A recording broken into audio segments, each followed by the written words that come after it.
نحمدہ ونصلی علی رسولہ الکریم اما بعد واعوذ باللہ من الشیطان الرجیم بسم اللہ الرحمن الرحیم رب اشرح لی صدری ویسر لی امری واحلل عقدۃ من لسانی یفقہوا قولی۔ السلام علیکم ورحمۃ اللہ وبرکاتہ۔ ہم پڑھ رہے ہیں مفتی محمد تقی عثمانی کا ترجمہ القرآن اور تشریح۔ مفتی صاحب نے قرآن کی نہایت جامع اور آسان لفظوں میں تشریح کی ہے۔ آج ہم پڑھیں گے سورہ بقرہ آیت نمبر 106 سے۔ پچھلی آیات کا ترجمہ اور تشریح ملاحظہ فرمانے کے لیے پچھلی ویڈیوز دیکھیے۔ چینل کو سبسکرائب کیجیے اور شیئر کیجیے تاکہ یہ آپ کے صدقہ جاریہ کے لیے کام آ سکے۔ جزاک اللہ۔ بسم اللہ الرحمن الرحیم، آیت نمبر 106 سورہ بقرہ۔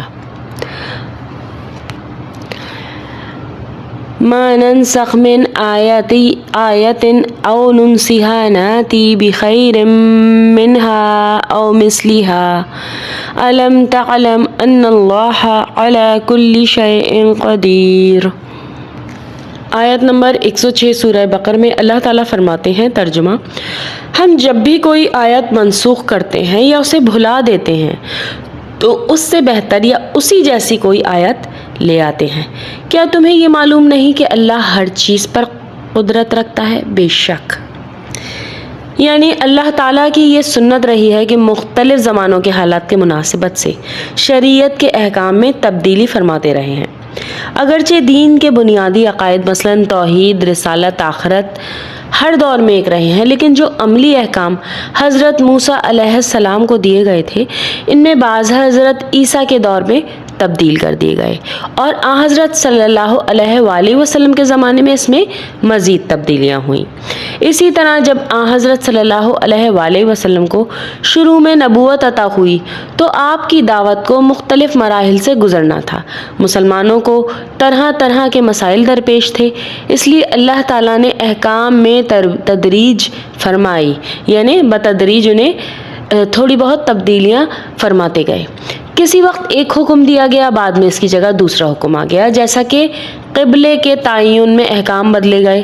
قبلے کی تبدیلی رونما ہوئی اللہ کے حکم سے، جن کی کچھ تفصیل آگے آئے گی۔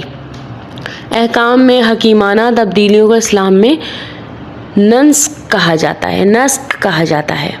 اور پھر یہودیوں نے بالخصوص اور دوسرے کافروں نے یہ اعتراض اٹھایا کہ اگر یہ سارے احکامات اللہ کی طرف سے ہیں تو ان میں تبدیلیاں کیوں ہو رہی ہیں؟ یہ آیت کریمہ اس سوال کے جواب میں نازل ہوئی ہے۔ جواب کا خلاصہ یہ ہے کہ اللہ تعالیٰ اپنی حکمت کے مطابق بدلتے ہوئے حالات میں یہ تبدیلیاں کرتے ہیں، اور جو حکم بھی منسوخ ہو جاتا ہے اس کی جگہ ایسا حکم لایا جاتا ہے جو بدلے ہوئے حالات میں زیادہ مناسب اور بہتر ہوتا ہے، یا کم از کم اتنا ہی بہتر ہوتا ہے جتنا بہتر پہلا حکم تھا۔ آیت نمبر 107 سورہ البقرہ۔ الم تعلم ان اللہ لہ ملک السماوات والارض وما لکم من دون اللہ من ولی ولا نصیر۔ اللہ تعالیٰ آگے فرماتے ہیں، کیا تمہیں یہ معلوم نہیں کہ اللہ وہ ذات ہے کہ آسمانوں اور زمین کی سلطنت تنہا اسی کی ہے؟ بے شک، اور اللہ کے سوا نہ کوئی تمہارا رکھوالا ہے اور نہ ہی مددگار۔ بہت ہی خوبصورت آیات ہیں۔ وما لکم من دون اللہ من ولی ولا نصیر، اللہ کے علاوہ کوئی رکھوال، مددگار یا دوست نہیں ہے۔ ربنا تقبل منا انک انت السمیع العلیم۔ جزاکم اللہ خیرا کثیرا فی الدنیا والآخرہ۔ السلام علیکم۔